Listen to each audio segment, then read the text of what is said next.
안녕하세요 여러분, 저는 안산 역사 인권기행 해설을 맡은 윤경화라고 합니다. 오늘 여러분한테 떼골 마을을 소개해드리고자 합니다. 떼골이라는 유래는요, 띠라고 해서요 벽과의 종류예요. 옛날에 우장이라고 해서 우비를 만드는 데 사용을 했는데, 특히 이 어깨에 비가 안 들어오게 어깨를 막는 용도로 많이 쓰였다고 합니다. 원래 띠골이라고 했는데 변음이 되어서 지금의 떼골이라는 말로 유래가 되고 있고요. 그리고 여기에 보면 고려인 정착 배경이라는 게 나와 있는데요. 왜 이 떼골에서 그분들이 생활을 하게 되었는지에 대한 배경을 말씀드리면, 이쪽이 반월공단과 시야공단하고 되게 근접해 있어요. 그리고 다세대 주택이 많이 밀집해서 있어서 거주하기에 대한 편리성도 있고요. 어떻게 고려인이 이곳에 정착을 하게 되었는지, 그분들에 대한 자세한 역사는 제가 전시관으로 이동해서 여러분들한테 자세히 설명드리도록 하겠습니다. 러시아 간판들이 곳곳에 보이는 걸 알 수 있고요. 그리고 중간중간 가시다 보면 한국 간판들도 같이 있는 거를 볼 수 있습니다. 여기를 보시면 되게 알 수 있을 것 같아요. 여기 한국의 철물점과 옆에 있는 러시아 식당들의 간판이 같이 혼용되어 있는 걸 볼 수 있습니다. 이곳이 식품점이에요. 러시아 식품점이라고 굉장히 유명한 곳인데요.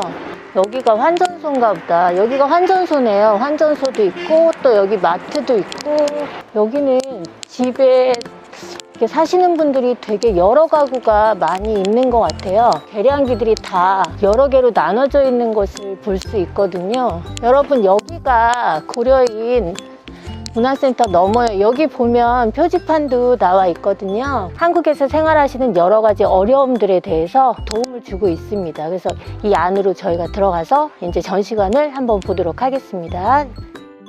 전시관은 크게 세 구역으로 나눠져 있어요. 어떻게 연해주에 이주하게 되었는지, 두 번째는 독립운동, 연해주에서 독립운동의 삶, 그리고 세 번째는 중앙아시아로의 이주의 삶, 이렇게 세 가지 구역으로 나눠져 있습니다. 이제 저희가 한번 둘러볼게요. 어떻게 한민족들이 연해주로 이주해서 살았을까 하는 배경입니다. 1863년에 처음 함경도 지방, 그러니까 두만강 쪽에 있는 주민들이 먼저 이주를 하게 됐는데요. 특히 함경도 지방의 관리들이 시민들을 굉장히 괴롭혔어요. 돈만 밝히는 그런 관리들이 많아서 연해주 쪽으로 이주하게 되었는데, 그때 당시 연해주 지방은요, 러시아가 군사들만 배치되어 있는 상태였고 러시아가 비어있는 땅이었어요. 처음에 13가구가 지시너 마을에 이주를 하게 됩니다. 그래서 여기에 보면 이주 최초의 한인 마을 지시너라고 나와 있어요. 그래서 이때부터 우리나라 사람들이 이주를 하게 돼서 점점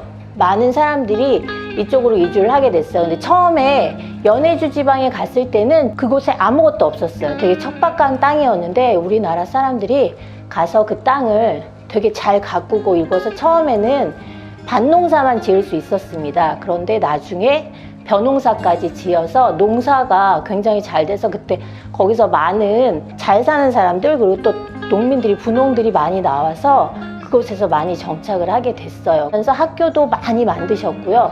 학교가 한 380개가 넘었다고 해요. 그러니까 제대로 세워진 것만 380개를 셀 수 있었다고 하니까 그보다 더 많은 학교들을 세워서 공부를 많이 시키고 그렇게 했다는 걸 알 수 있습니다. 이쪽으로 오시면 여기가 독립운동을 하셨던 분의 역사를 볼 수 있는 곳인데요. 연해주를 밝히는 애국자의 혼불이라 그래서 그때 당시에 연해주에서 독립운동을 하셨던 분들이 여기 나와 있어요. 여러분들은 혹시 연해주에서 독립운동을 하셨던 분이 누굴까 물어보면 뭐라고 대답하시겠어요? 흔히들 뭐 안중근, 홍범도 이렇게만 알고 계시지만, 그보다 훨씬 더 많은 분들이 독립운동을 하셨다는 걸 혹시 여러분 알고 계실까요?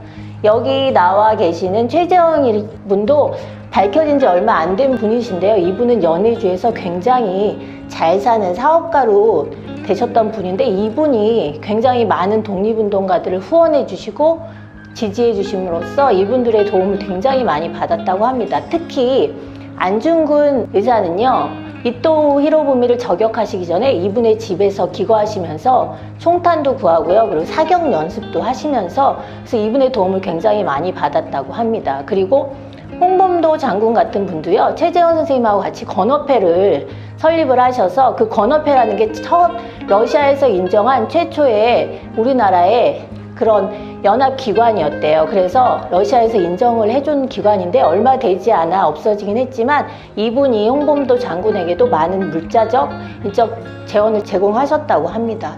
이 외에도 여기 보시면 많은 분들이 나와 있어요. 여기 작은 사진으로 여러분들의 모습을 다 볼 수 있는데 여기에 오시면 더 많은 분들이 어떤 분들이 계셨는지를 여러분이 자세하게 알 수 있습니다. 여러분 이쪽에 보시면 고려인 또는 고려 사람에 대한 설명이 나와 있어요. 흔히들 카레이스키라고 알려져 있는데 그거는 잘못된 말이라고 합니다. 그래서 고려인들은 러시아에서 카레이치라고 부른다고 합니다. 카레이치라는 말은 나는 조선 사람이라는 뜻이에요. 그래서 한민족의 의미를 담고 있다고 합니다. 그래서 고려인들은 본인이 카레이치라는 자부심으로 어렸을 때부터 그런 자긍심을 갖고 생활을 하고 계시다고 해요. 이런 분들이 어떻게 연해주에서 중앙아시아로 이주하셨는지 한번 가보도록 하겠습니다. 저기에 보면 중앙아시아까지의 이주 거리가 6,000km라는 걸 알 수 있어요. 그런데 6,000km라는 거 저희가 생각할 수 없을 정도로 굉장히 긴 거리고요.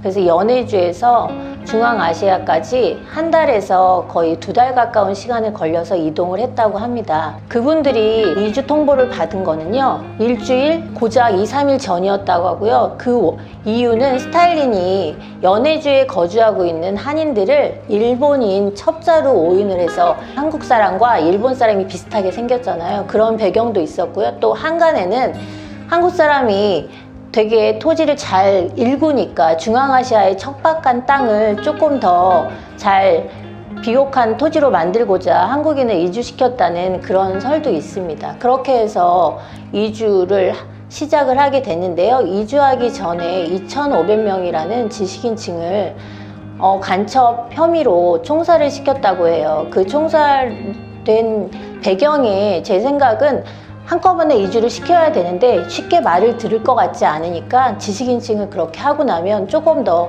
손쉽게 이주가 가능하지 않을까라는 배경이 있었던 것 같습니다. 그렇게 해서 일주일을 남기고 이주 통보를 받은 고려인들은 그분들이 챙길 수 있는 최선의 것을 챙겼겠죠. 그래서 멀리 이동을 해야 하니까 고기나 이런 식량들을 소금에 절여서 오랫동안 보관할 수 있게 만들었고요. 바로 먹을 수 있는 식량 몇 가지, 그 다음에 덮는 이불, 그리고 조성들의 흙 한 줌을 가지고 박원이라는 화물칸을 개조한 그런 열차에 몸을 실어서 그 오랜 시간을 버티셨다고 하는데 너무 이동거리가 길었고요. 화장실도 없고 지저분한 환경에서 오랜 시간 이동을 하다 보니까 나이 드신 노인분들이나 그 다음에 너무 어린 애들, 그리고 몸이 약한 임산부나 여성들에게는 굉장히 취약했을 거예요. 도착한 중앙아시아 땅은요, 그 당시에 1937년도에 굉장히 혹한의 추위가 있었다고 해요.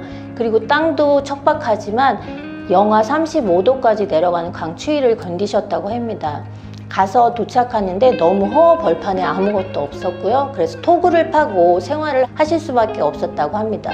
먹을 것도 너무 적었는데 그곳에서 계시는 토착민들의 도움으로 간신히 연명을 할 수 있었고요. 그렇게 해서 또 굳은 의지로 그분들이 그 땅을 일궈나가기 시작을 하셨다고 해요. 처음엔 밭농사로 시작을 하시다가 나중에는 점점 땅을 비옥하게 만드셔서 목화까지 재배가 가능했고요.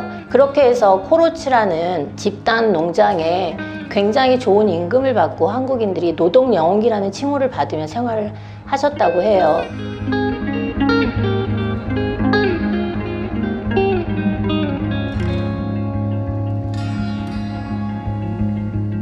고려말 말살 정책에 의해서 교육도 받을 수 없었고요. 그래서 러시아 말을 사용해서 할 수밖에 없었다고 합니다. 지방에서 생활하셨던 분들이 자기 자식의 교육열에 의해서 점점 더 도시로 이주를 하시게 됩니다. 그러면서 전문직에 종사하시는 분들이 되게 많이 늘어나셨고요. 학력이 굉장히 높았다고 해요. 소련의 붕괴로 인해서 15국가가 나누어지게 되면서 이분들이 또 한 번의 어려움을 겪게 됩니다. 그분들이 사용하셨던 러시아어를 사용할 수 없게 된 거예요. 그러니까 자치어를 사용하게 되면서요, 러시아를 공용어로 사용했던 그분들이 설 자리를 잃게 된 거죠. 그래서 그분들이 많은 대다수의 분들이 연해주로 이주를 하시게 되었고요.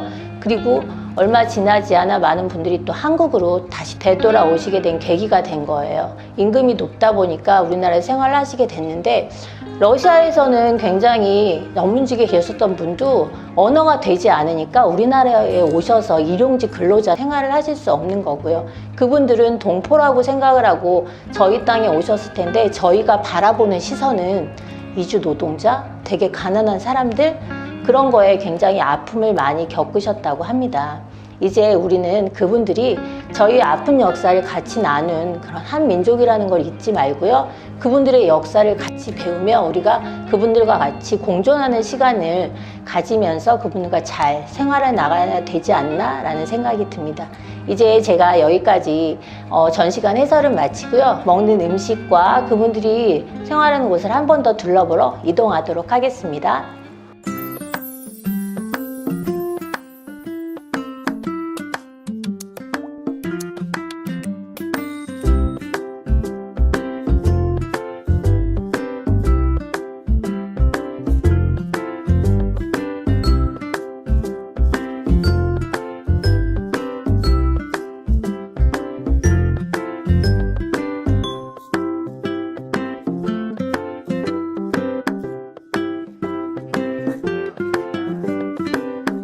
네, 여러분, 오늘 저와 함께한 떼골 마을 기행은 어떠셨나요? 즐거운 경험 되셨나요? 이제 저희는 고려인들을 저희와 아픈 역사를 같이 한 동포이기도 하고요. 그리고 지금은 저희와 함께 살고 있는 이웃으로 그들을 온전히 바라봐 주셨으면 합니다. 그냥 저희와 가까운 이웃이라고 생각해 보시는 건 어떨까요?